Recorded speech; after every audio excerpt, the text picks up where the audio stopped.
In the not-so-distant future, warfare will be less about tanks and missiles and more about ones and zeros. Because, as we all know, the real battleground of the 21st century is cyberspace. And just like any self-respecting global superpower, China is building its own cyber army, and it's no small force.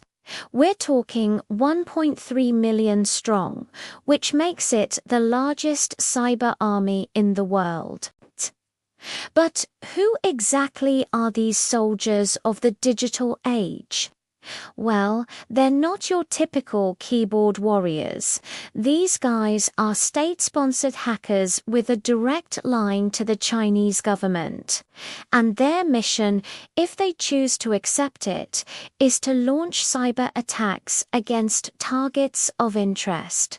Now, you might be thinking this sounds like a bunch of hooey. But according to a new report from Microsoft, this so-called People's Cyber Army has already attacked over 100 targets in 29 different countries. And it's not just some random spray and pray type of hacking. We're talking highly sophisticated attacks aimed at government agencies, think tanks, and even private companies. And the motives, they're as varied as the targets themselves.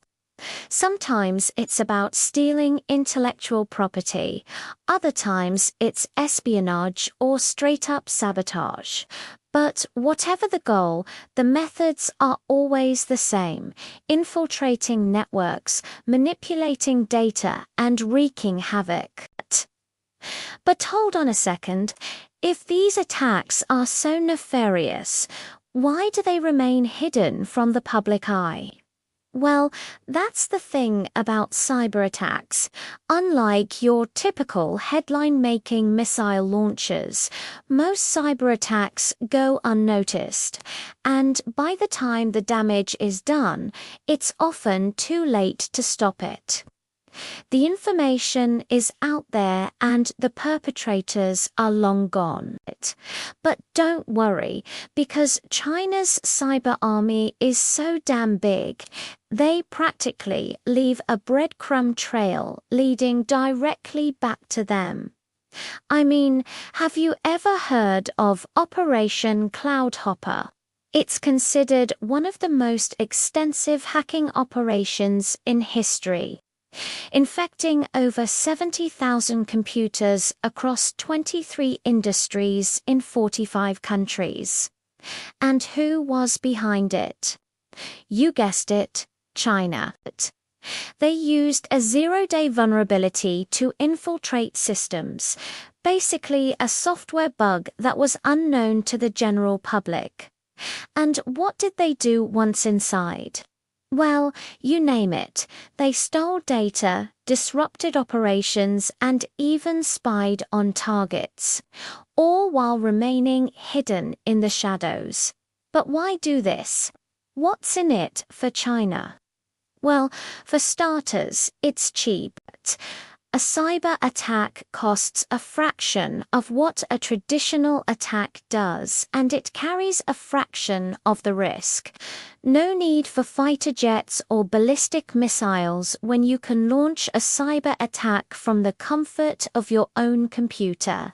Plus, it's a 24/7 operation. There's no downtime for sleep or resupply, and the results can be devastating. Just ask the United States, Australia, and India. All three have accused China of launching cyber attacks against them, targeting everything from government agencies to private companies.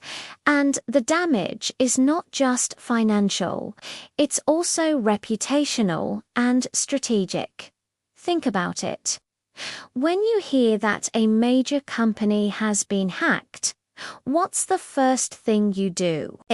Point the finger at China. It's the knee-jerk reaction of the internet age.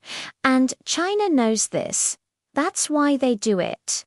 It's all part of a shadow war being fought on the Internet's battleground, where the only casualties are bits and bytes. Or maybe it's not so shadowy after all.